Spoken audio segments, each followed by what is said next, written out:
শিবরাত্রি হল ভগবান শিবের বিশেষ পুজো উপলক্ষে এক বিশেষ দিন।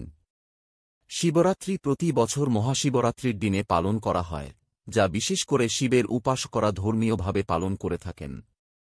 এই দিনে শিবের পূজা করতে বিশেষ কিছু নিয়ম ও আচার অনুষ্ঠান রয়েছে, যা ভগবান শিবের কৃপা লাভে সহায়ক হতে পারে। আসুন বিস্তারিত জানি।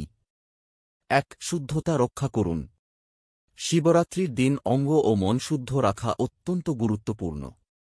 শিবের উপাসনা শুদ্ধ মন ও শরীরের মাধ্যমে করা উচিত। একদিন আগে গোসল করে শরীর পরিষ্কার রাখুন এবং মনে কোনো অপবিত্রতা বা খারাপ চিন্তা না রেখে পূজায় মনোনিবেশ করুন। ২. নফল ব্রত পালন করুন। শিবরাত্রির দিনে অনেকেই নফল ব্রত পালন করেন। সাধারণত এই দিনটির শুরুতে ব্রত পালন শুরু হয় এবং ২-৪ ঘণ্টা পর্যন্ত উপবাস বা নিরামিষ আহার করে শিবের উপাসনা করা হয়। এর ফলে ভগবান শিবের প্রতি নিবেদিত হওয়া এবং তাঁর আশীর্বাদ পাওয়ার সম্ভাবনা বেড়ে যায়। ৩. নির্দিষ্ট সময়ে পুজো করুন। শিবরাত্রির পুজো সাধারণত রাত্রি ১২টা থেকে ৩টার মধ্যে করা হয়। এই সময়টি শিবের বিশেষ সময় হিসেবে ধরা হয়। এই সময়ে শিবলিঙ্গ বা শিবের মূর্তির সামনে ধূপ, দীপ, কুমকুম এবং ফুল দিয়ে পুজো করতে হবে। ৪. শিবলিঙ্গে জল, দুধ, মধু, ঘি, বেলপাতা ও অর্ঘ্য নিবেদন। শিবলিঙ্গে প্রতি বেলা এই উপকরণগুলি নিবেদন করতে হয়। জল, শিবকে প্রশান্তি দেওয়ার জন্য জল নিবেদন করুন। দুধ শিবের মঙ্গল কামনা এবং শক্তির জন্য দেওয়া হয়। মধু শিবের প্রীতি এবং প্রেমের জন্য নিবেদন করা হয়। ঘি শিবের দয়া এবং দানশীলতার প্রতীক। বেলপাতা শিবের একান্ত প্রিয়। এটি শিবের পুজোতে ব্যবহার করলে বিশেষ বর্ষা লাভ হয়। ৫. ওম নমঃ শিবায় মন্ত্র উচ্চারণ।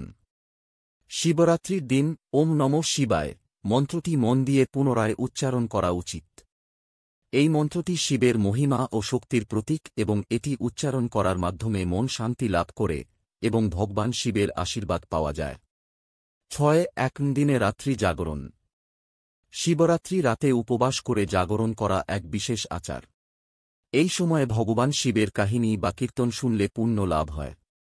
এছাড়াও শিবচালিসা বা লিঙ্গ পুরাণ পাঠ করলে পুণ্য লাভ হয়। ৭. মিষ্টি বা ভোগ নিবেদন। শিবের পুজোতে মিষ্টি, ফল, শাকসবজি বা একাদশী তিথির নিরামিষ খাদ্য নিবেদন করা হয়। এই ভোগ নিবেদন করে শিবের প্রতি সশ্রদ্ধ ভক্তি প্রদর্শন করুন। ৮. কৃতজ্ঞতা ও দানের মনোভাব। পূজার পর শিবের প্রতি কৃতজ্ঞতা জানিয়ে দানে মনোনিবেশ করা গুরুত্বপূর্ণ। অভাবীদের সহায়তা করা, গরিবদের অন্ন বা পোশাক প্রদান করা, এই সব কর্ম শিবের দয়া ও কৃপা অর্জনের জন্য বিশেষভাবে প্রয়োজনীয়। ৯. মন, কথা ও কাজের শুদ্ধতা। শিবের পূজা করতে হলে মন, কথা এবং কাজের শুদ্ধতা বজায় রাখতে হবে। সৎ এবং সত্য পথ অনুসরণ করে অশুভ চিন্তা ও কর্ম পরিহার করতে হবে। শুদ্ধ জীবনাচার এবং ধার্মিক মনোভাব থাকলে শিবের আশীর্বাদ পাওয়া সহজ হয়। ১০. পরিবারের সদস্যদের সাথে পুজো। এটা একটি বিশেষ দিন, তাই পরিবার বা বন্ধুদের সঙ্গে পুজো করার মাধ্যমে একত্রে শিবের আশীর্বাদ লাভের সম্ভাবনা বৃদ্ধি পায়। একসাথে পুজো করলে পরিবারের মধ্যে শান্তি ও সমৃদ্ধি বজায় থাকে। শিবরাত্রির দিন ভগবান শিবের পূজা করলে তাঁর কৃপা লাভ হয়।